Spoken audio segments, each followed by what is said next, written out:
حي على الفلاح.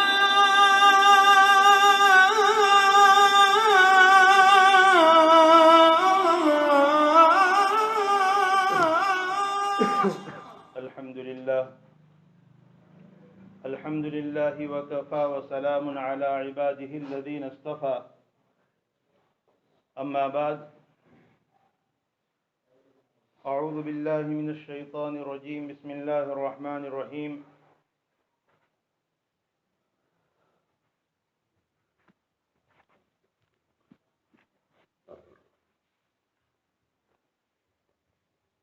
وما أرسلناك إلا رحمة للعالمين.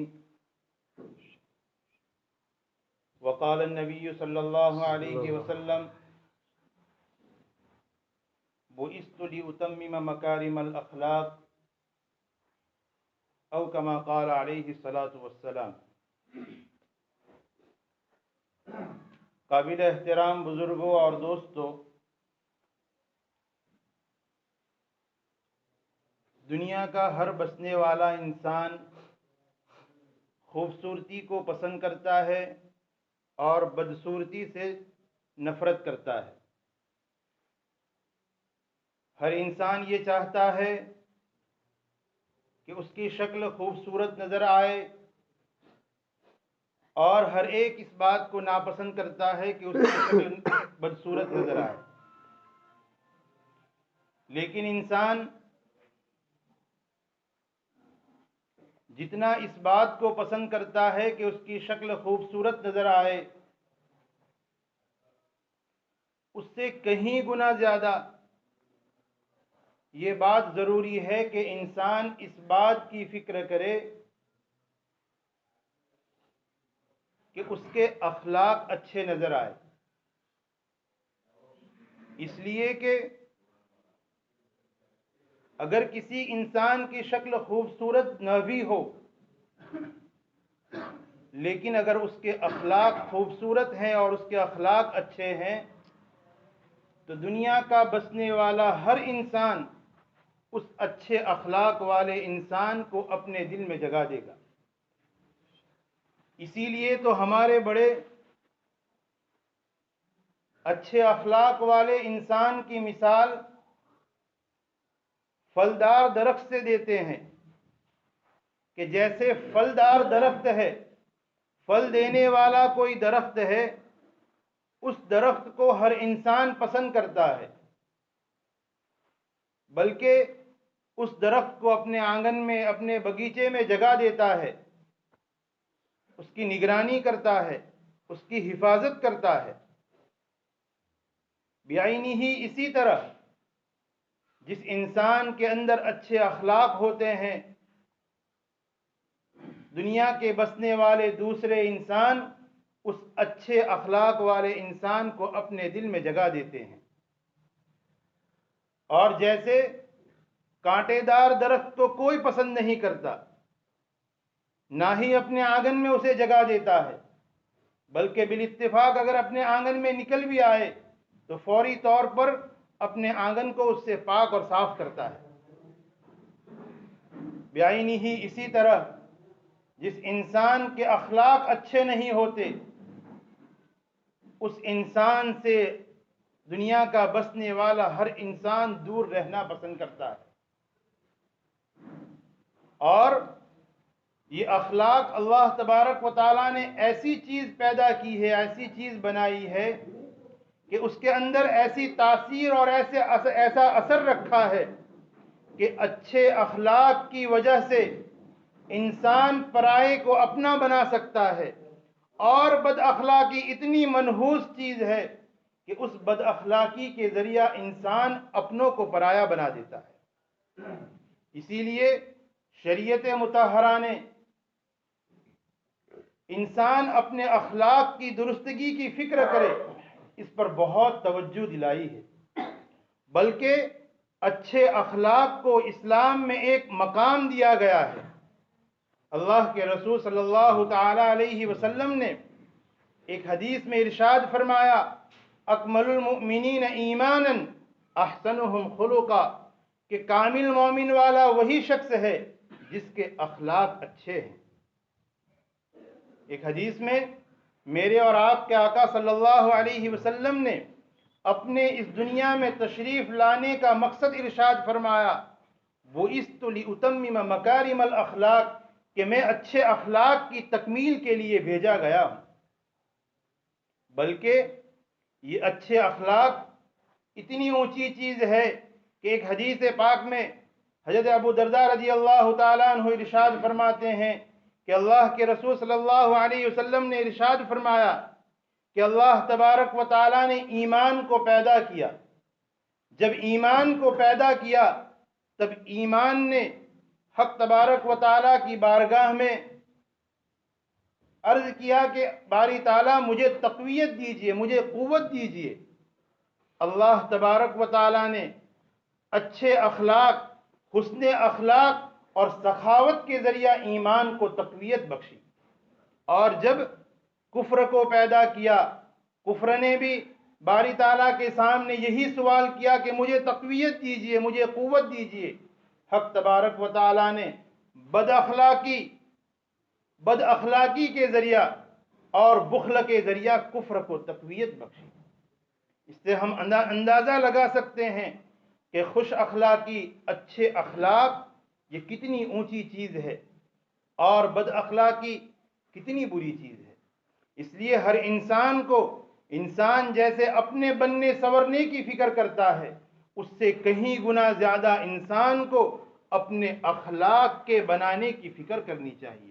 اس لیے کہ حدیث میں میرے اور آپ کے آقا صلی اللہ علیہ وسلم نے ارشاد فرمایا کہ کل قیامت میں میزان کے اندر، اعمال تولے جانے والے ترازو کے اندر اچھے اخلاق سے بڑھ کر کوئی چیز وزنی نہیں ہوگی، کہ اچھے اخلاق کا جتنا بھاری وزن ہوگا اتنا کسی اور چیز کا وزن نہیں ہوگا۔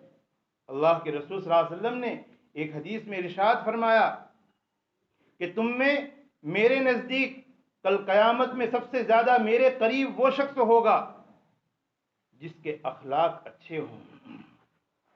تو ہم اندازہ لگا سکتے ہیں ان احادیث کے ذریعہ کہ ہماری شریعت میں اللہ تبارک و تعالیٰ نے اچھے اخلاق کو کیا مقام اور کیا مرتبہ دیا ہے، اور بد اخلاقی کتنی بری چیز ہے۔ اس لیے ہر انسان کو چاہیے کہ انسان اپنے اندر اچھے اخلاق کو پیدا کرے۔ اللہ کے رسول صلی اللہ تعالیٰ علیہ وسلم نے جہاں احادیث کے ذریعہ حسن اخلاق کی ہمیں تعلیم دی ہے، بد اخلاقی سے ہمیں دور رہنے کی تعلیم دی ہے، وہیں پر میرے اور آپ کے آقا صلی اللہ علیہ وسلم نے اپنی سیرت کے ذریعہ، اپنے عمل کے ذریعہ اتنا بہترین نمونہ پیش کیا کہ جس کی مثال رہتی دنیا تک کوئی پیش نہیں کر سکتا۔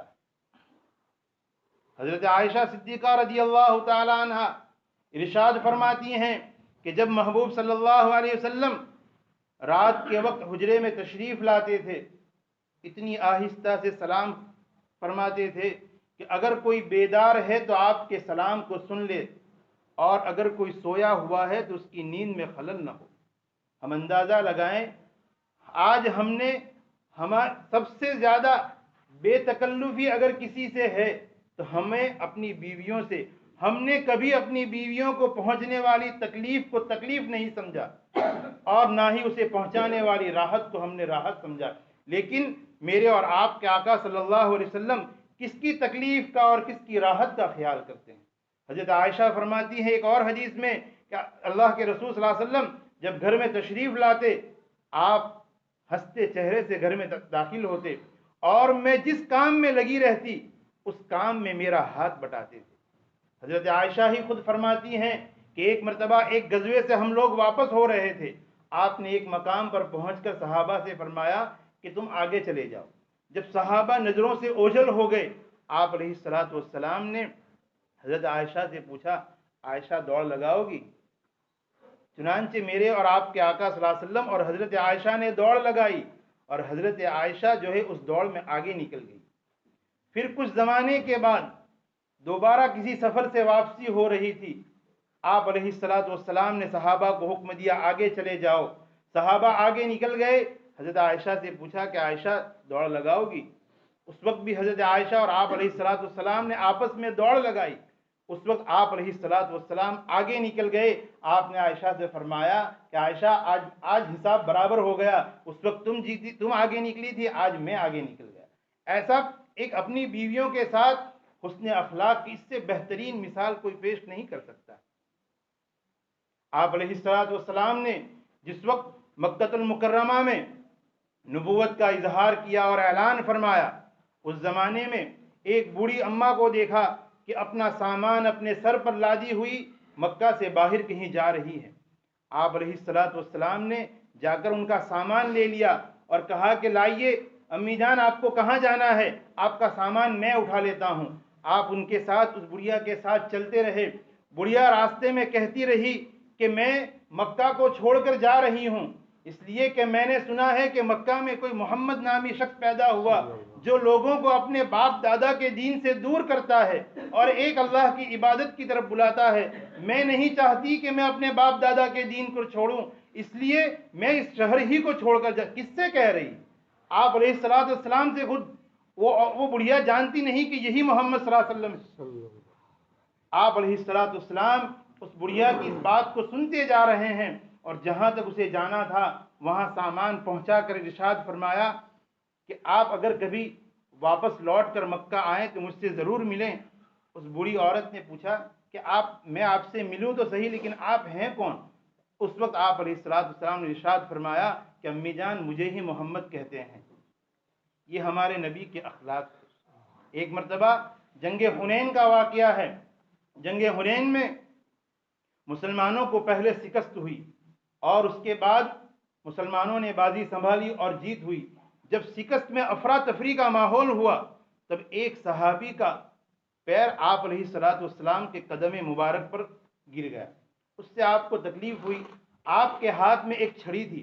آپ نے اس صحابی کو اس چھڑی سے مارا. حالانکہ ان صحابی نے لوہے کی زرہ پہنی ہوئی تھی, لوہے کی وہ زرہ کہ جس پر تلوار بھی اثر نہیں کرتی, اس پر اس معمولی سی لکڑی کا کیا اثر ہوگا. آپ نے لکڑی مار کر فرمایا کہ تم نے مجھے تکلیف پہنچائی. وہ صحابی فرماتے ہیں کہ میں اس سوچ میں کہ میں نے آپ علیہ السلام کو تکلیف پہنچائی, مجھ سے تکلیف پہنچی, کہیں ایسا نہ ہو کہ میرے خلاف کوئی حکم آ جائے, اس سوچ میں ان صحابی نے رات گزار دی. جب سویرا ہوا, فجر کی نماز ہوئی, فجر کی نماز کے بعد اعلان ہوا کہ کل جن کا پاؤں آپ علیہ السلام کے قدم مبارک پر پڑا تھا وہ حاضر ہو. وہ صحابی ڈرتے ہوئے حاضر ہوئے کہ ضرور بھی ضرور میرے خلاف کوئی حکم آیا ہے. آپ علیہ السلام نے انہیں آتے ہوئے دیکھ کر ارشاد فرمایا کہ کل میں نے آپ کو چھڑی ماری تھی, میں اس چھڑی کے بدلے میں آپ سے معافی چاہتا ہوں, اور یہ 60 اونٹنیاں ہے, اس ایک چھڑی مارنے کے بدلے میں آپ کو ہدیہ دیتا ہوں. اب تو امید ہے کہ آپ نے مجھے معاف کر دیا ہو. یہ ہمارے نبی کے اخلاق. یہ دوستو اور بزرگوں, ہمارے آقا علیہ السلام نے جہاں ہمیں احادیث کے ذریعہ حسن اخلاق کی تعلیم دی ہے, وہیں پر ہمیں عملی طور پر بھی حسن اخلاق کی تعلیم دے کر گئے ہیں. اس لیے ہمیں چاہیے کہ ہم اپنے اندر حسن اخلاق کو, اچھے اخلاق کو پیدا کرنے کی فکر کریں. اپنے اندر اچھے اخلاق پیدا کرنے کا ایک آسان سا اور نبوی نسخہ کہ اللہ کے رسول صلی اللہ علیہ وسلم نے ایک حدیث میں ارشاد فرمایا, المسلم من سلم المسلمون من لسانہ ویدہ, کہ مسلمان وہ ہے کہ جس کے زبان سے اور جس کے ہاتھ سے دوسرے لوگ محفوظ ہو, وہ حقیقی معنی میں مسلمان کہلانے کے لائق ہے.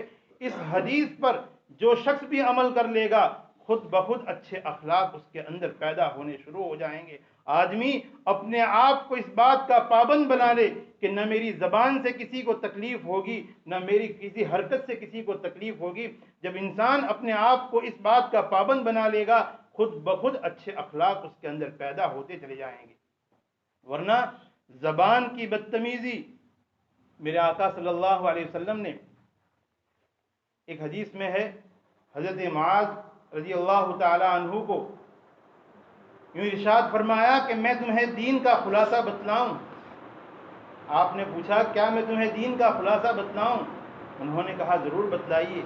آپ نے اپنی زبان مبارک کو پکڑ کر ارشاد فرمایا اس کی حفاظت کر لو, تمہارا پورا کا پورا دین محفوظ ہو جائے گا.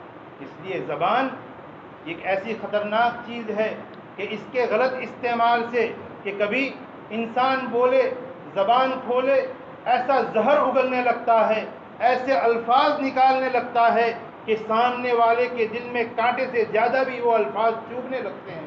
جب انسان ایسے الفاظ بولتا ہے تب اس کی بد اخلاقی ظاہر ہوتی ہے۔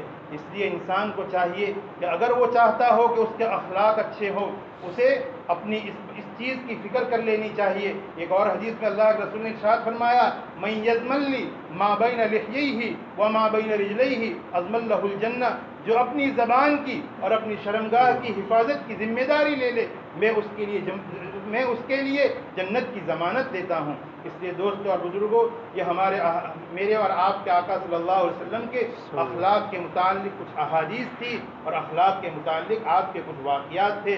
ہمیں ان واقعات اور ان احادیث کی روشنی میں چاہیے کہ ہم اپنے اخلاق کی فکر کریں۔ اللہ پاک کہی سنی باتوں پر سب سے پہلے مجھے پھر آپ تمام حضرات کو عمل کی توفیق عطا فرمائے۔ وآخر دعوانا الحمدللہ رب العالمین۔